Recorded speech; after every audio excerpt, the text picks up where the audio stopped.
There's no secret formula for better customer service, but there is the all-new Service Hub from HubSpot, bringing service and support together in one powerful platform so you can deliver the best experiences possible and free up a rep's time with an AI-powered help desk. All so you can easily support and grow your customer base. Secrets out, everybody. Service Hub is a game changer. Visit HubSpot.com/service to learn more.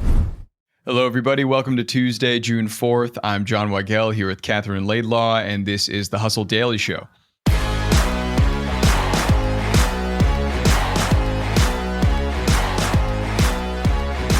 ChatGPT in 18 months has changed the world completely. And those changes are now starting to take shape in physical generative AI models. What do I mean by that? I mean robots. Emotionally intelligent, conversation-holding robots. And today we'll talk about an early model for kids named Moxie. The 14-inch tall Moxie has seemingly endless capabilities to entertain and support children. But how does it work? And what does it do with the audio and video recordings that it takes in? We'll get to that in a bit, but first let's give you the hits and headlines in business and tech.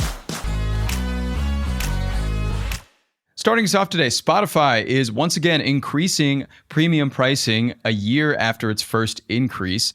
A premium subscription in the US will jump $1 to $11.99, and a duo subscription for two people will increase by $2 to $16.99 a month. Next, Ford's new Detroit Tech campus is almost open. The project cost $950 million, took 6 years, and spans a 30-acre campus with 1.2 million square feet of commercial space surrounding the 18-story converted Michigan Central Station. It's a hell of a lot of numbers. You can play it back if you want. All right, let's move on to X. X adjusted its rules over the weekend and will now formally allow users to post consensual adult content, both real and AI generated, as long as it's labeled with content warnings. This is quite a big shift, Katherine, I think, because X has been kind of already allowing this kind of content, but not necessarily condoning it, but now they are. Yeah, my understanding is that this has been a long time coming in the sense that there's always been this limbo space or this gray area, and people will operate on OnlyFans and then sort of use X as a way to promote their OnlyFans, but in sort of a more covert, subtle way. And it sounds like X is now sort of taking that head on and sort of holding itself up as potentially a competitor to OnlyFans in addition to all of the other things that it does.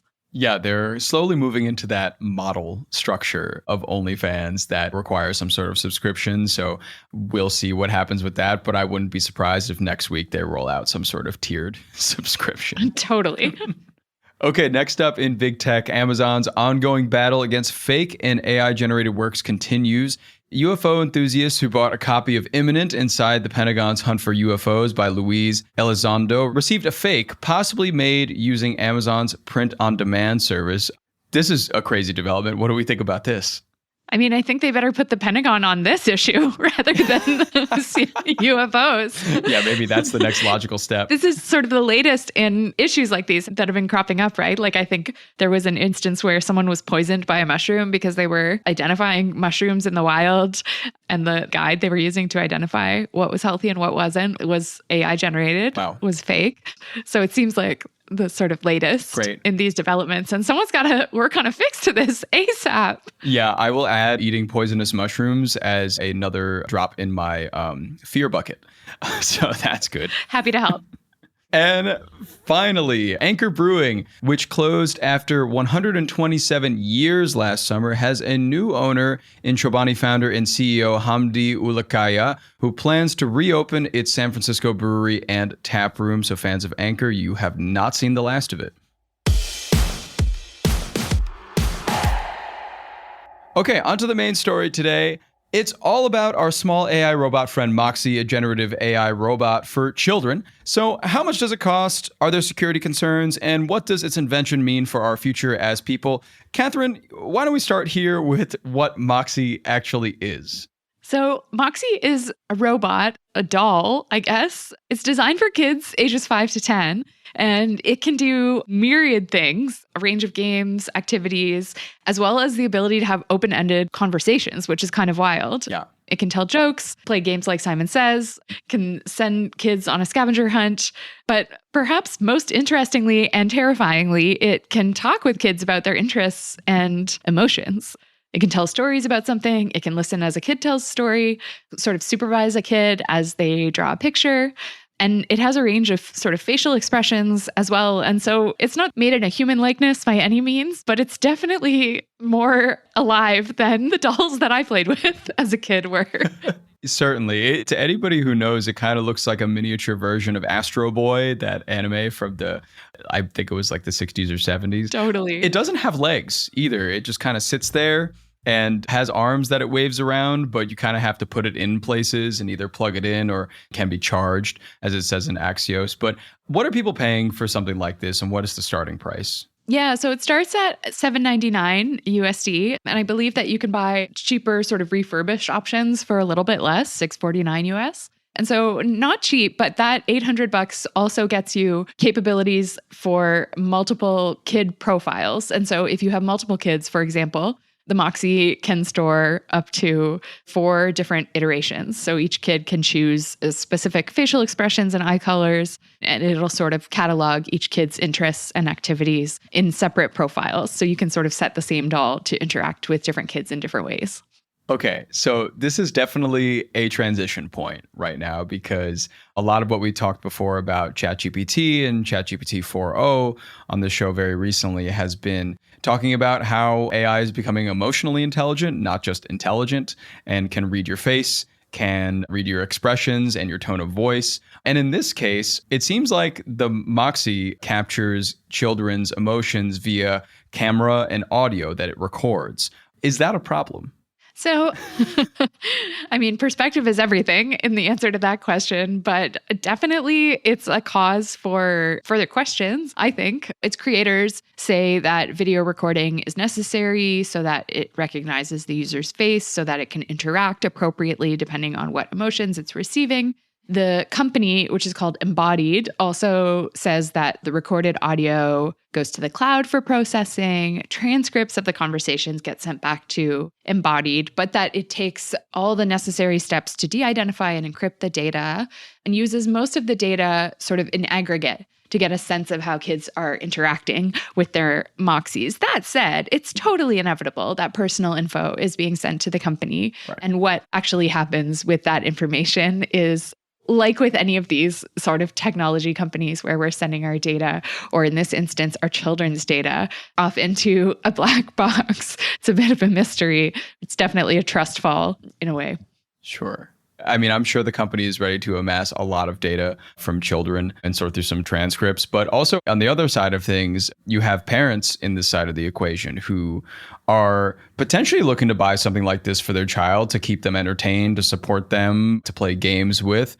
When you're looking through a parent lens at this, how does this work for the parent?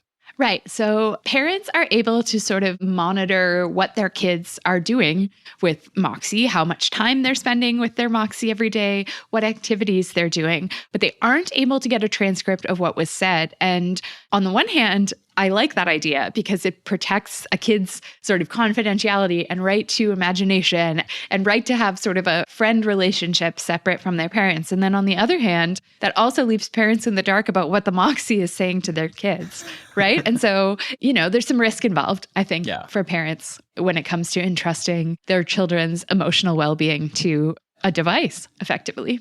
Mm-hmm. It's very interesting. It harkens back to a lot of sci-fi movies where somebody hacks into all the Moxies and starts telling the children to buy something like Go-Gurt. Right? Or something.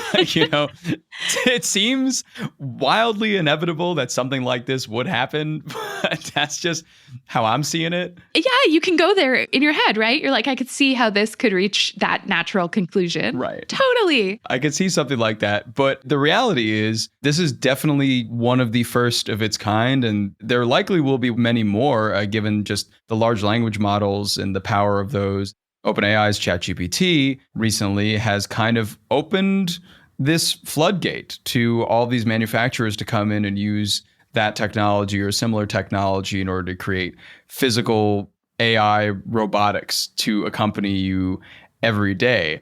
So do you think we're just going to see a heck of a lot more of these coming soon? I mean, one thing it really reminded me of was Replica, which I don't know if you remember that, but from a few years ago, there was this sort of push for people to be able to immortalize relatives and loved ones, technologically speaking. And I think there's a really positive side to things like that, like combating loneliness and offering social support and things like that. And so, yes, I definitely think companies are going to push harder in that direction. It feels a little like untapped territory for a social problem that's gotten a lot of attention, especially during and sort of emerging out of COVID-19. That said, it's like anything with AI these days. I'm both tantalized and terrified of the possibilities. Yeah, it really does a good job of scratching both itches. And there's also information about a pro version. What is the pro version of a Moxie?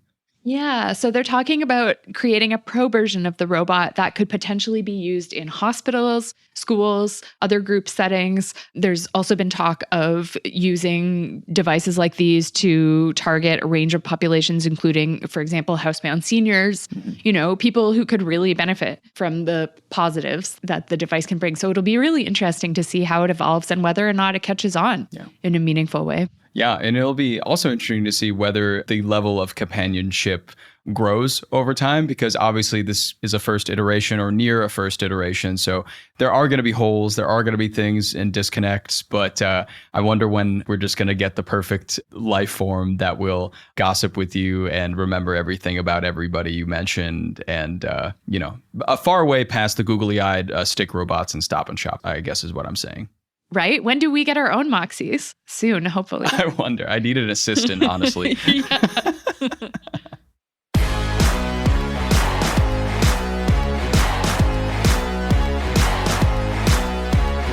All right, and that's going to do it for us today. Thanks for tuning into the Hustle Daily Show. We're a proud part of the HubSpot Podcast Network. Our editor today is Robert Hartwig, and our executive producer is Darren Clark. We've got a lot more tech and business coverage in our newsletter. If you're not subscribed, go get yourself signed up at thehustle.co/email, and we'll see you tomorrow.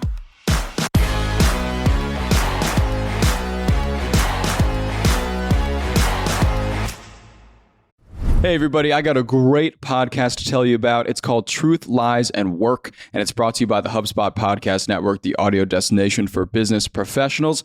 On this show, you can join husband and wife team Al and Leanne Elliott as they dispel myths, impart wisdom, and answer all your questions about finding, keeping, and motivating great people. They actually just did an episode with John Smith, who is the manager and agent of famous Argentinian soccer player Diego Maradona. He talks about in this episode how he was able to manage the global superstar, athlete, celebrity that Maradona is and was. It's a great listen. You better get out there and check it out. And you can listen to Truth, Lies, and Work wherever you get your podcasts.